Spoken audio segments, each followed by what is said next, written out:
믿음의 감사는 두 가지 유형이 있어요. 두 가지 유형이 있는데 첫째는 과거적 감사가 있어요. 이미 지금까지 말씀대로 내게 이루어 주신 것, 너무 감사하다.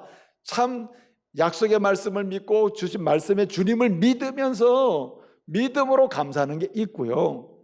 그 다음에 앞으로 이루어질 것을 믿고 선제적으로 감사하는 게 있어요. 자, 그러면 진짜 힘 있는 믿음, 능력 있는 믿음 어떤 믿음이에요? 이루어진 것을 보고 믿으면서 역시 하나님이야 하고 믿음으로 감사하는 거하고, 앞으로 이루어질 것을 믿고 말씀대로 이루어질 것을 믿고 감사하는 건 뭐가 더 강해? 뭐가 힘이 더 있습니까? 선제적이잖아요. 근데 오늘 시편 기자는 어떤 쪽이냐면은 이루어진 것을 보면서 감사, 이루어지고 있음을 확인하면서 감사, 동시에 내가 아직 손에 잡히지도 않고 만지지도 못하고 보지도 못했으나 하나님의 약속의 말씀은 반드시 믿는 대로 이루어질 것을 믿고 감사하면서 이루어질 것을 믿고 이루어진 줄 믿고 감사를 하고 있는 거예요. 이게 무서운 거예요. 그래서 여러분, 사도 바울은 골로새 교회 성도들에게 하나님의 사람들은 고난 중에서도 어떻게 견뎌야 되는지, 어떻게 믿음을 지켜야 되는지 쭉 얘기하는 가운데 3장 15절에 뭐라고 얘기했습니까? 골로새서 3장 15절에서 이렇게 얘기합니다. 감사하는 자가 되라. 감사하는 자가 되라. 데살로니가 교회 성도들을 향해서 뭐라고 얘기했습니까? 범사에 감사하는 사람이 되라고 얘기해요. 감사하는 사람이 되라. 뭐 하면서? 믿음으로 감사하는 사람이 되라. 여러분, 이 믿음이라는 말 있잖아요. 이 믿음으로 믿는다 할 때 이 본문에 66절에 내가 주의 계명들을 믿어 싸우니 할 때 이 믿음이라는 말을 아만이라고 하는 말이에요. 아만, 히브리어로 아만이라고 하는 말인데, 이 말은 그냥 단순히 신뢰를 보낸다는 그런 의미가 아니에요. 오늘 본문에 신뢰를 보낸다는 의미에 의해서 멈추질 않습니다. 신뢰를 하면서 두 번째는 확신을 하고, 그 다음에 세 번째는 어디로 연결되어 있는 거냐면 실천 또는 준행으로 연결된 단어입니다. 아만이라는 말이, 내가 믿어 싸우니라는 말은 믿어 싸우니, 신뢰에 싸우니라는 말이 아니에요. 나는 신뢰할 뿐만 아니라 확신하고 이것을 내가 어떻게 믿고, 내가 아직 어떻게 이루어질지 모르지만 고난 중에서라도 나는 말씀대로 가겠습니다 하는 것과 똑같아요. 그렇게 얘기하는 거예요.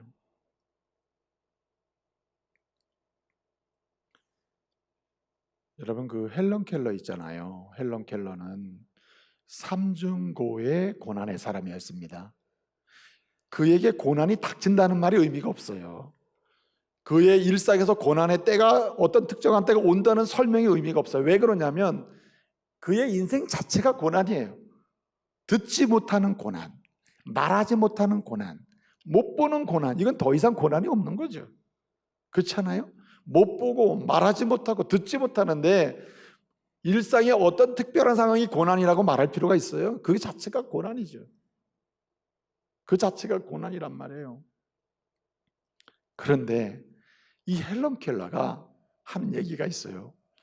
내 인생 자체가 고난이에요. 뭐 일상의 때 어떤 특정한 때 고난이 아니고 내 인생 자체가 고난인데, 이 고난 속에서 내가 어떻게 좋으신 하나님을 만나고, 그리고 좋으신 하나님이 내 인생에 물부터 부어주시는 은혜를 받아 누리게 되고, 그리고 나 같은 인생이 어떻게 쓰임받는 인생이요, 그리고 하나님이 귀하게 여기시는 인생이요, 사람들에게 축복의 통로가 되는 그런 인생으로 성장하면서 은혜를 간증하는 사람이 됐냐 말이에요. 그는 얘기하는 거예요. 내가 뭘 붙잡았기 때문에? 하나님의 말씀을 붙잡았기 때문에. 못 보니까, 못 잡으니까, 못 들으니까요. 그는 점자 성경을 읽으면서 이 약속의 말씀대로 반드시 이루어진다는 믿음, 그리고 이루어지고 있음을 믿고 감사하는 그 감사의 삶, 그리고 앞으로도 이 말씀대로 내가 아무것도 보지 못하고 듣지도 못하고 말도 못하지만은 내 인생은 이 말씀대로 펼쳐질 거라고 하는 믿음의 감사로 그런 살아간 거예요. 그랬더니 어떻게 됐습니까? 그 고난을 극복하게 된 거예요. 그 고난이 듣지 못하고 말하지 못하고 보지 못하는 고난은 인생 전체에 거쳐서 88세까지 계속됐지만 그 고난 때문에 절망, 원망, 살 수 없다고 하는 이런 말을 한 적이 없어, 이 사람이. 오히려 두 눈을 뜨고 절망하는 사람들을 위로했던 사람이 헬런 켈러예요. 왜 그래요? 하나님 말씀은 반드시 이루어진다고는 믿음, 살아있다는 믿음, 능력 있다는 믿음, 말씀은 죽은 자를 살린다는 믿음, 그리고 반드시 살려낸다는 믿음, 그 믿음을 가지고 감사하며 살았기 때문입니다. 또 한 가지는 오늘 여기 말씀 보게 되면은 이렇게 약속의 말씀이 그대로 이루어진다는 믿음으로 어떻게 해요? 감사하는, 이것이 말씀을 붙드는 것이고, 두 번째는 그 말씀을 붙들고 말씀대로 하나님께 기도하는 가운데, 간구하는 가운데 어떻게 해요? 하나님의 뜻을 배우는 것입니다. 이 고난 속에서 내게 주신 뜻이 무엇일까? 말씀을 배우는 거예요. 여러분, 고난의 과정을 통과하면서 주님이 주시는 교훈을 깨닫지 못하고 말씀을 통해 주시는 은혜를, 이 진리의 말씀이나 교훈이나 그리고 가르침을 깨닫지 못한다면 그거는 어떻습니까? 주님을 만날 수가 없는 사람, 주님이 주시는 은혜를 받지 못하는 것입니다. 주님의 은혜의 주님을 만나는 것은요, 하나님 말씀을 알수록 주님을 알게 돼요. 여러분, 내가 주님을 더 알기를 원한다면 특별한 행위가 필요한 게 아니에요. 주님 알기를, 좋으신 하나님을 더 만나기를 원한다면, 더 만나는 횟수가 늘어나기를 원한다면 말씀을 통해서 만나는 것입니다. 주님이 주신 은혜를 더 받고 더 누리기를 원하고 말씀의 부여함을 경험하기를 원한다면 그 사람은 하나님의 말씀을 더 가까이 해야 돼요. 더 말씀을 배우기를 힘써야 되는 것입니다. 오늘 66절에 뭐라 했습니까? 내가 주의 계명들을 믿었사오니, 뭐라 했어요? 좋은 명철과 지식을 내게 가르쳐 주십시오. 가르치소서라고 했죠. 그 68절에 뭐라 했습니까? 주는 선하사 주는 선을 행하시오니, 우리에게 어떻게 해요? 주의 율례들로 나를 가르치소서라고 했습니다. 가르친다는 말 있잖아요. 가르친다. 요 가르친다는 말이 라마드라고 하는 동사인데, 라마드라고 하는 말은 여러분, 그 목동들이 양이나 소 이렇게 방목을 하면서 이제 소를 치잖아요. 이제 소나 또는 양을 치잖아요. 그때 이렇게 조그만 목동 이렇게 막대기를 들고 소를 몰거든요. 소를 모는 막대기가 있단 말이에요. 양을 모는 막대기. 그 막대기로 모는 상태를 라마드라 그래요. 이렇게 라마드, 이렇게 이렇게 해가지고, 그러면은 뭘 알게 되죠? 이 소나 양이 내가 잘못 가면 뚝뚝 쳐가지고 바르게 가게 한단 말이에요. 그래서 바른 길, 바른 진리, 바른 내용, 바른 신앙, 이것을 가르쳐주고 배우는 것을 뭐냐면 라마드라 그래요. 그래서 뭐라고 합니까? 가르쳐 달라. 사실은 내가 배우고 싶어도 가르쳐주지 않으면 안 되는 거예요. 그런데 이렇게 바른 길, 올바른 진리, 하나님 나라의 비밀, 참된 지혜, 성도로서 삶의 원칙, 이렇게 하나님 말씀을 가르쳐주는 순간이 언제면 고난의 때란 말이에요. 고난의 때. 인생의 고난의 때를 거치게 되면 주님이 아니 이렇게 이렇게 몰아주시면서 우리에게 어떻게 교훈해 주시는 거예요. 인생 그렇게 하는 게 아니다. 알려주세요. 말씀을 알려준단 말이에요. 그렇게 알려주실 때, 고난을 통해 알려주실 때 우리는 그 말씀을 붙들고 주님을 향해서 힘들 때 부르짖어 간구하면서 어떻게 해요? 하나님의 뜻을 하나하나 배워가는 것입니다. 그럴 때 어떻게 해요? 말씀을 붙들게 되는 거죠. 그때 은혜를 받게 돼요. 여러분, 이 코로나19 상황에서 은혜 받기 참 좋은 때예요.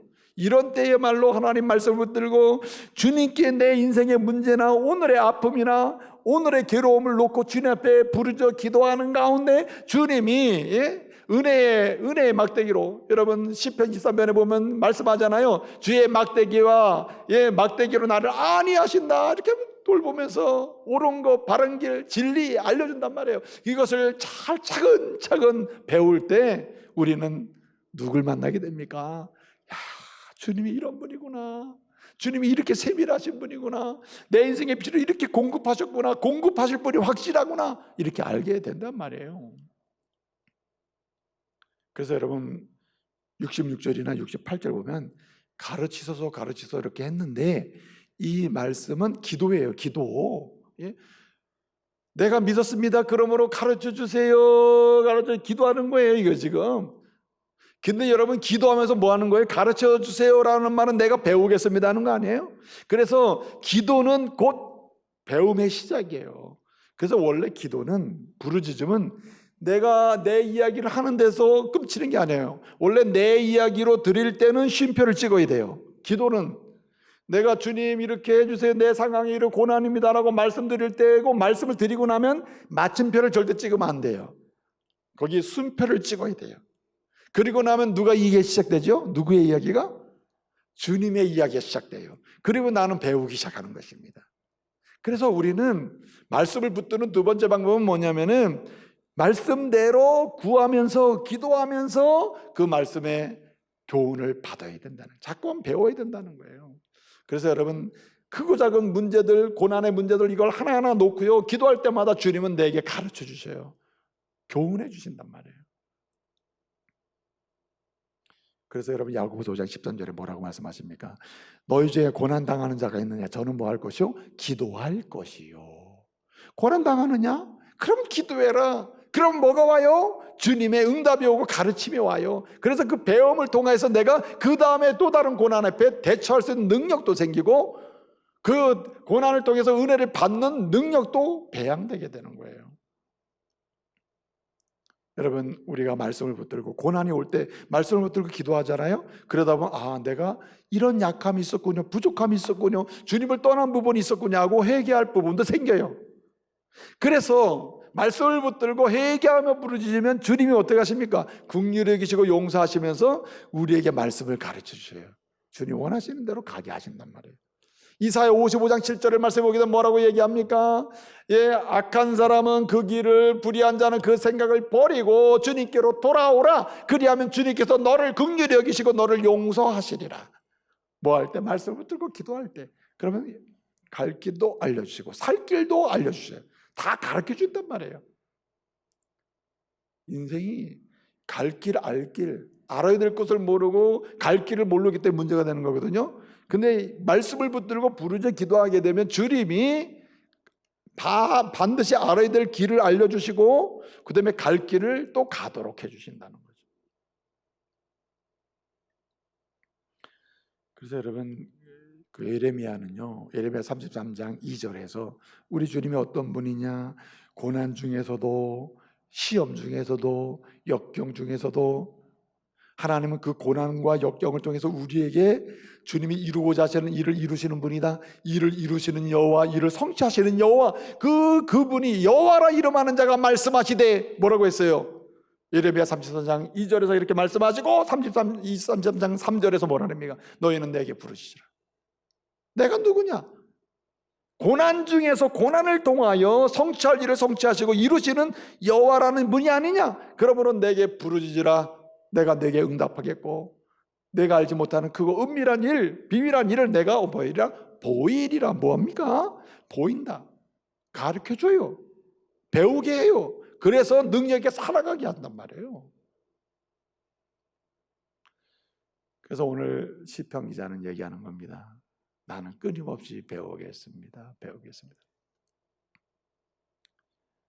또 한 가지 여기 마지막 오늘 말씀에 오게 되면 말씀을 어떻게 붙잡아야 은혜의 주님을 만나고 은혜의 말씀을, 은혜를 계속 받고 그리고 은혜의 사람으로 성장하는 그런 놀라운 역사를 경험하게 되는가, 고난을 통해 주시는 은혜를 맛보게 되는가.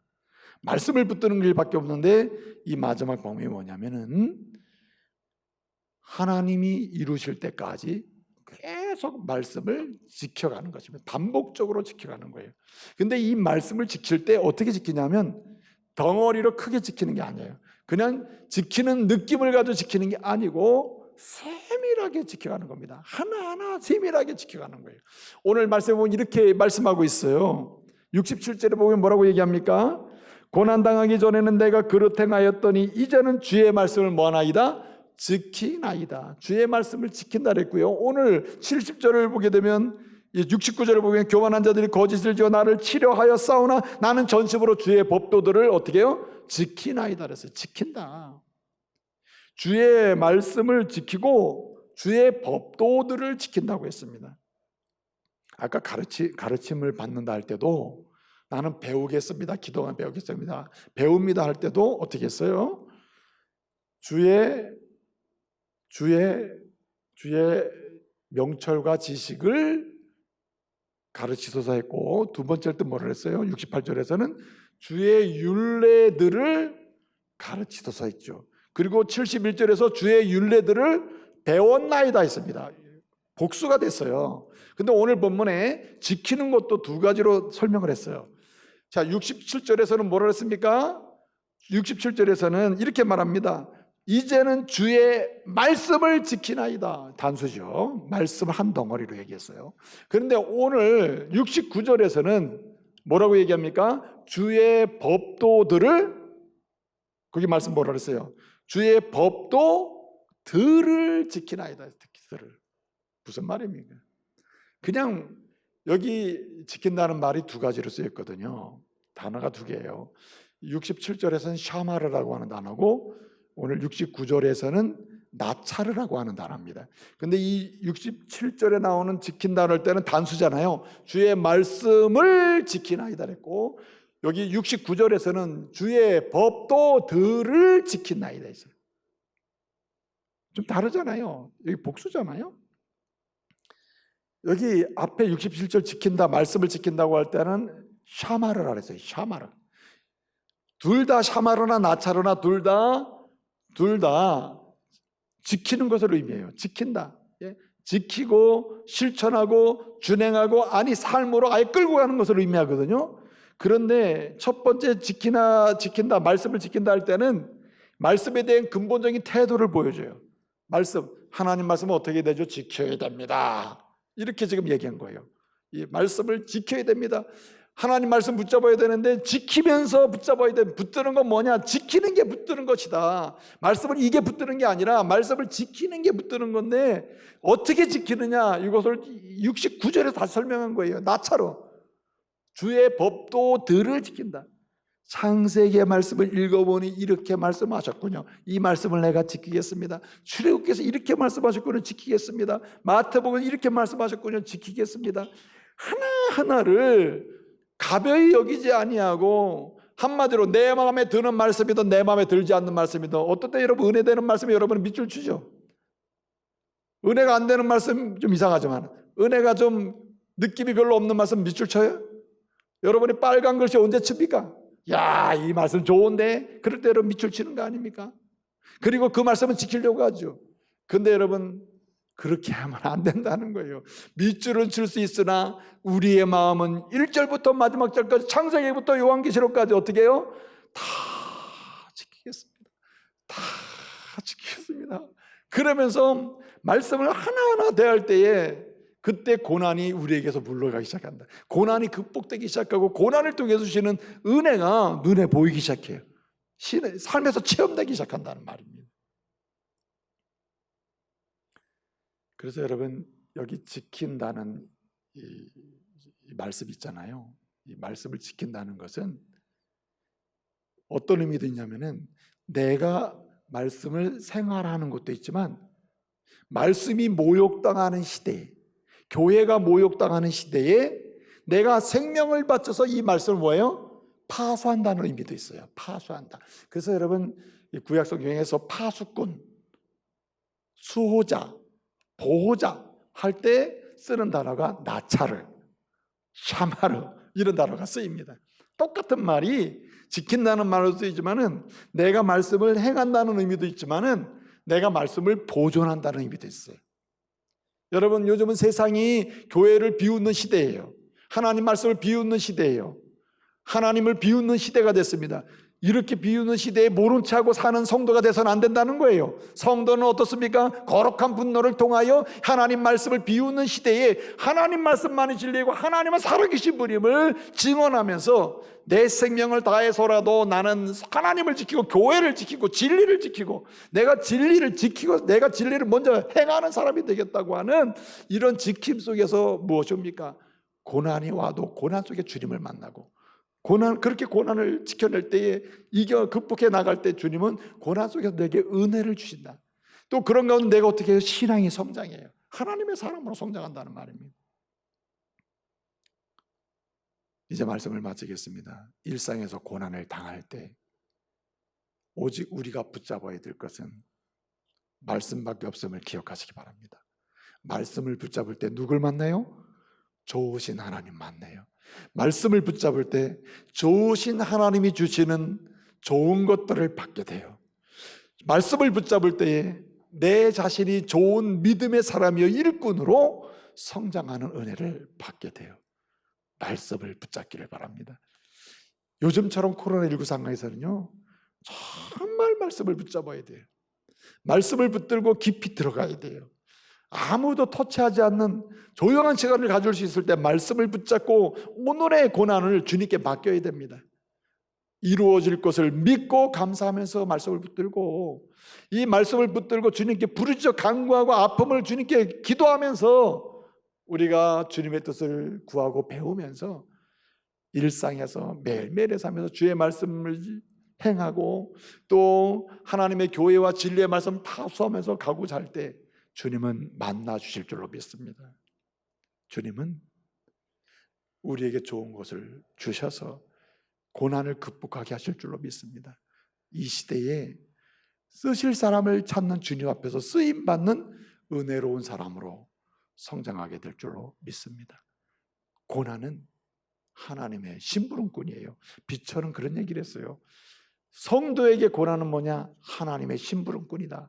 무슨 심부름꾼이냐? 좋으신 하나님을 만나게 하는 심부름꾼, 좋으신 하나님이 주시는 좋은 선물을 전달하는 심부름꾼, 그리고 아예 고난을 받는 그 사람이 하나님의 은혜로운 사람이 되도록 만드는 심부름꾼이 고난이다, 이렇게 얘기를 했어요. 여러분, 이렇게 우리가 고난을 당할 때 말씀을 붙들고 나가게 되면요, 나도 모르게 가정이든 교회든 삶의 현장에서 그리스도의 향기가 될 것입니다.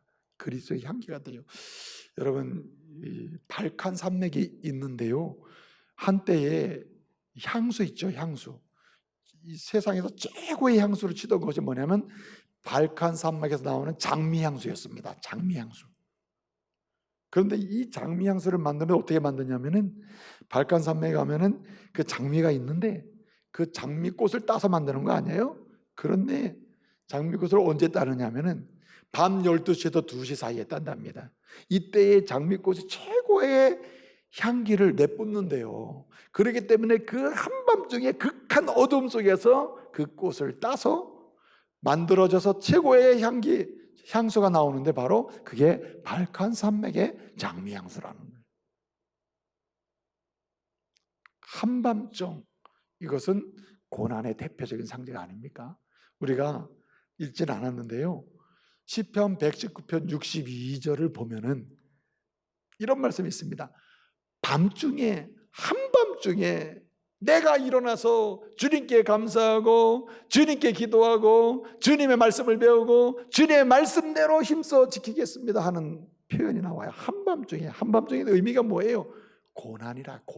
고난의 때에 절망하지 않고, 고난의 때에 피하지 않고, 고난 앞에서 무너지지 아니하고 하나님 말씀을 붙들고 자기는 그렇게 가겠다는 거죠. 여러분, 이 시대에 최고의 그리스도의 향기로서의 향수가 돼야 하는데 방식은 고난을 피하지 않고 말씀을 붙들고 고난을 이겨내는 것입니다. 그때 주님을 만나게 될 것이고 주님이 은혜를 주실 것이고 받게 될 것이고 우리는 은혜의 사람으로 세워지게 될 것입니다. 이런 은혜가 있기를 말씀으로 축복합니다.